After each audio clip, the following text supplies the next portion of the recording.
were 7 when the market broke your father's back. He sold the car and walked to work in shoes he'd rizzled twice.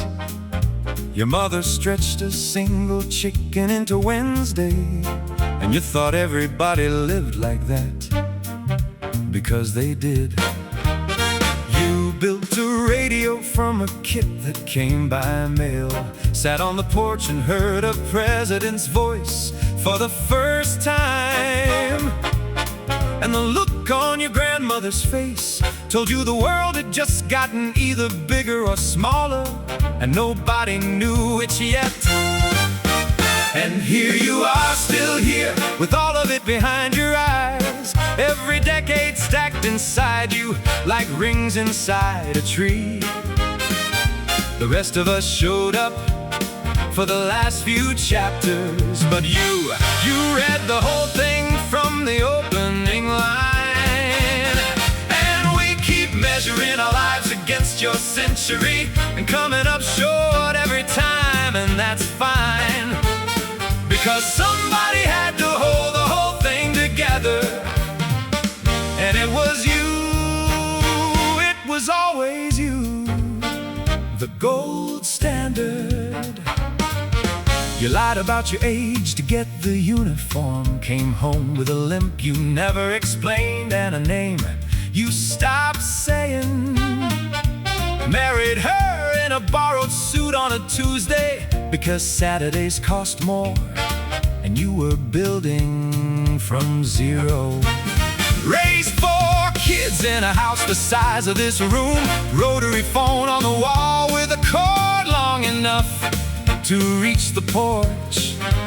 So you could argue with your brother without the children hearing, and every single one of those kids thought you had money, because you never let them see the math. And here you are, still here, with all of it inside your hands, hands that held ration books and victory gardens, and a wife through chemo. The rest of us Google what you lived through, and we get the facts, but we don't get the texture. And we keep measuring our courage against your quiet, finding our theatrical, decorative thin, because somebody had to walk through the century on foot. And it was you, no shortcuts, the gold standard. You watched a man walk on the moon from a 13-inch screen and said, "That's nice, but the beans need picking in the morning." You survived disco and Vietnam and the death of 2 brothers, and the internet arrived and you asked what it was for. Your granddaughter put a phone in your hand at 87, and you held it like a grenade with a touch screen. But you learned, because you always learned. And last Christmas you sent a text that just said, "Love you, period." No punctuation tricks,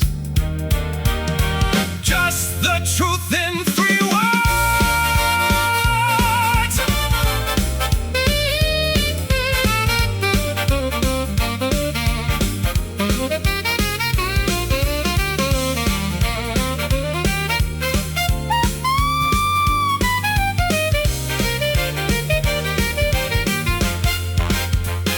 I showed up in the 90s, you were already ancient to me, already the one with the stories that lasted past dinner.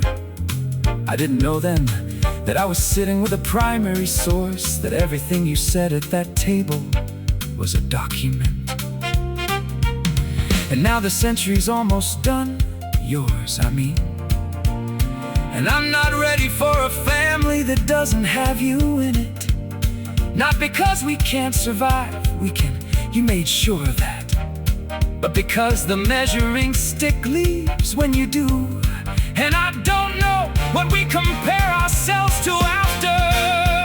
And here you are, still here, 97 years of showing up, every war and every peace and every Tuesday in between. The rest of us got decades, you got a century, and you used every year of it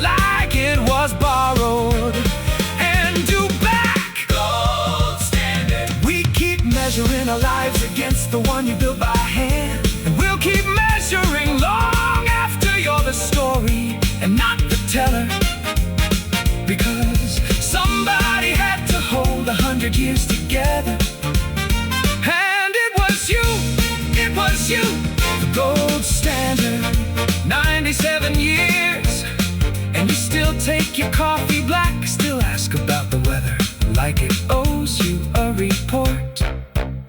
The century's almost done, but you're still winning.